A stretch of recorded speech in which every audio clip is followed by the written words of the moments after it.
Si Pangulong Rodrigo Duterte ay may mga panibagong pahayag hinggil ho dun sa nagiging bangayan nila ni Senator Manny Pacquiao. Sorry, Sir- kasi may ano kayo. Hi sir, magandang hapon po. Tanggalin mo na lang yan. Sabay na tayo magka-COVID. Sir, magandang hapon po. Maricel Halili po from TV5.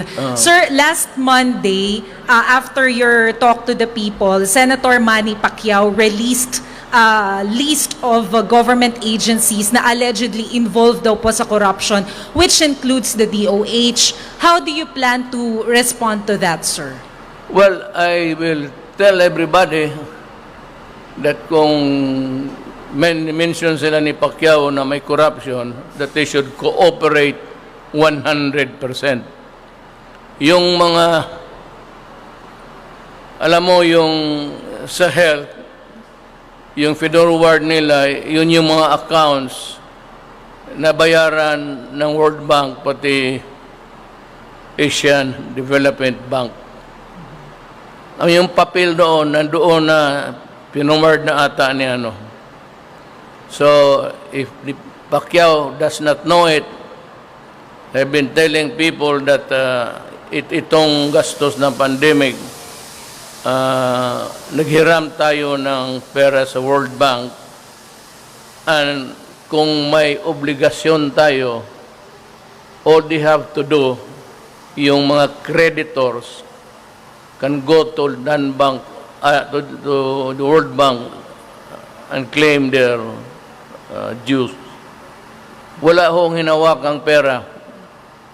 So, maghanap pa si Pacquiao ng iba. Siya yung may sabi may corruption, so it is his burden to identify the office, and failing to do it, failing to prove his case na may corruption,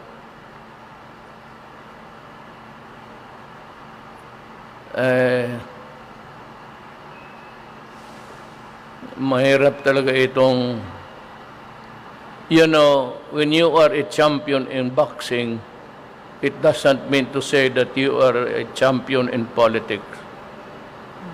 So he's blubbering his mouth, tapos na. I am waiting for result for the next department that he would choose to investigate. Pero imbestigahan niya ito, ha. Upuan niya ito. Upuan niya ito, mag-imbestiga siya, huwag siyang padaloy-daloy. At kung meron man siya ibang kompromiso, ata yata you know, he has a scheduled fight, but suddenly nag-back out. Probably he knows that he is too old for that. And failing in his boxing career, kung matalo siya, he's a gunner actually. Sir, Kailangan manalo siya. Pag tatalo siya,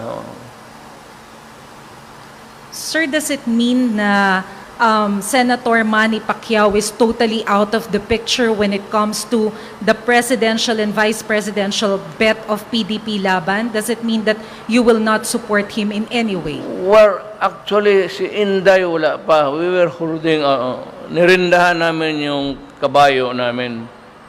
Because we had, nandyan si Pimentel, siya, and others.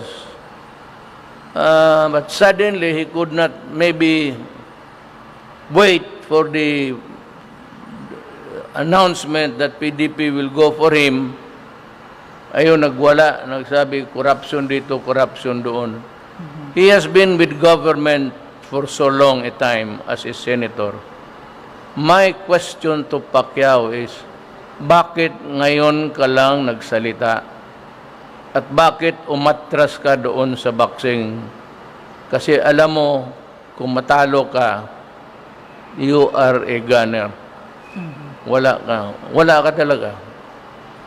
Sir, Yan.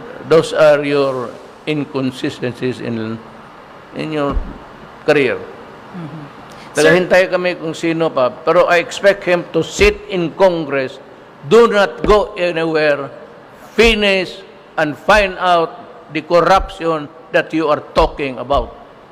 Kung mag-report ka lang dalawa, isang buwan, then I would say that you are a shit. A shit is a shit. Magtrabaho ka, hiningi mo yan, nandyan yung mga papel, start investigating, do not go elsewhere.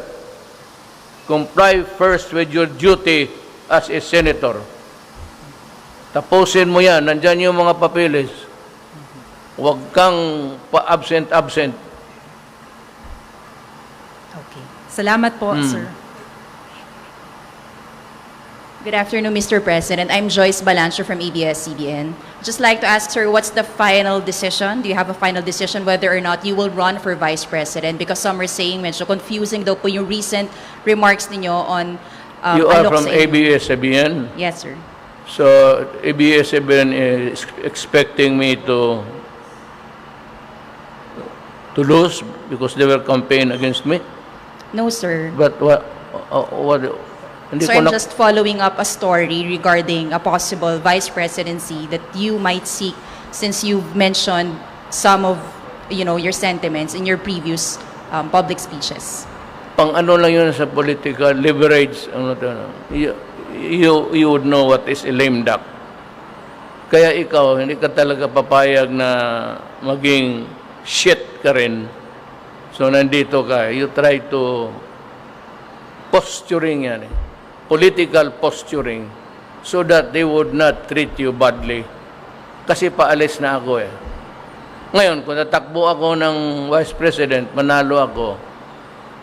Kung hindi ko aliado yung Presidente, all I have to do is to join the military and the police in the fight against crime, drugs, especially criminality, and all.